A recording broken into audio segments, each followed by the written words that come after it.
As we round the corner into the final 3 months of 2014 and into the heart of the election season, we have significant updates on a handful of our investigations, beginning with a two-part series we did last spring on the University of Rhode Island that now has the attention of the FBI. Our stories profiled Andrew Winters, a veteran URI employee working with the lesbian, gay, and transgender community on campus.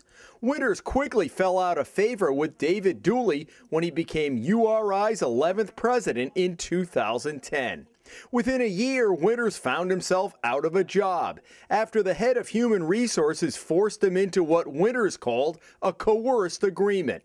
And the university spent hundreds of thousands of dollars to get rid of him. Handed me an unsigned, undated, not on university letterhead list of 7 things that they were going to offer me for my immediate retirement. And the stipulation that I not tell anybody was still hanging in the background. Dooley has refused to discuss the case with us or anyone else who has approached him about it. But he may have no choice now, as the Hummel Report has learned the FBI opened up an investigation after our story ran. Dooley's boss, Board of Education Chairwoman Eva Marie Mancuso, who also would not discuss the case on camera with us, did respond to our recent email saying she has not been contacted by the feds. Dooley did not respond to us again. In June, we reported on a charitable trust designed to help poor and unfortunate residents in the town of Barrington.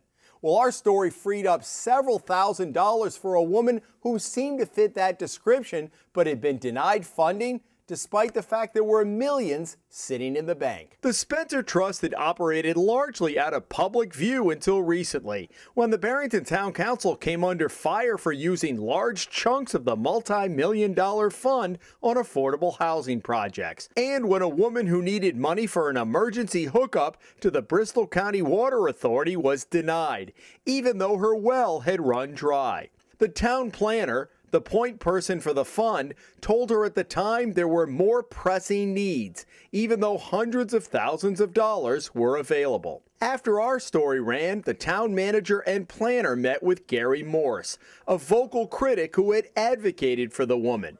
They reversed course, giving her a total of $3,500 from the trust to pay for the water hookup. Former Rehoboth Police Chief Stephen Enos, who lost his job more than 3 years ago, was back in East Providence this month, a city where he spent 20 years on the police department before going to Rehoboth.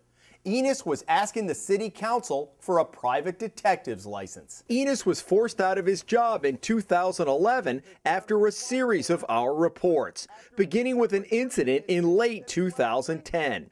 Enos was at a party at this restaurant in East Providence. He later admitted to mixing alcohol and prescription drugs and was found lying in a nearby driveway screaming, "Kill me." The selectman at first brushed it off, calling it an error in judgment, and did not discipline the chief. But public pressure after a series of follow-up stories forced their hand, and an election in April of 2011 cost the chairman of the selectmen and strong Enos backer, Ken Foley, the race. Enos, who listed his address as his mother's house in Riverside, told the council he had been doing some work for a private investigator and wanted to formalize it with a license. The council, without discussion, unanimously rejected his request. Just down the road in East Providence, a homeowner continues to defy the city's order to stop blocking a right-of-way to the water next to her house.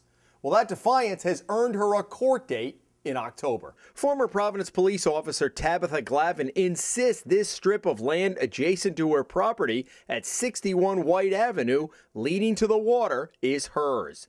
The city says there is no proof of that, and Glavin was unsuccessful proving her case in Superior Court. Since then, the city has repeatedly told her not to obstruct the right-of-way and took down the fence that had stood there for years. Over the summer, Glavin planted flowers and put in a small removable dog fence. City workers took that down and she put them back in. Now Glavin will have to answer to a municipal court judge on October 9th, where she faces up to $1,000 in fines for every week she defied the order. Finally, Providence City Council President Michael Solomon was the front runner for months in the mayor's race until our story about a business loan that he still owed the city 27 years after it was issued. We're paying our mortgage. We're paying the loan off. That was Solomon when we asked him in July about a $500,000 loan from the city of Providence he and several partners took out in 1987 for this condominium project on Westminster Street. 27 years later, they still owe more than $400,000, even though Solomon poured more than $300,000 of his own money into his campaign to succeed Angel Taveras as mayor. That bid came to an abrupt end on primary day when Solomon lost to Democratic challenger Jorge Elorza. Join us next month as we are planning a series of stories leading up to Election Day, including profiles of the candidates for governor and a closer look at the proposal to hold a constitutional convention. It would be the first one in 30 years. I'm Jim Hummel for the Hummel Report.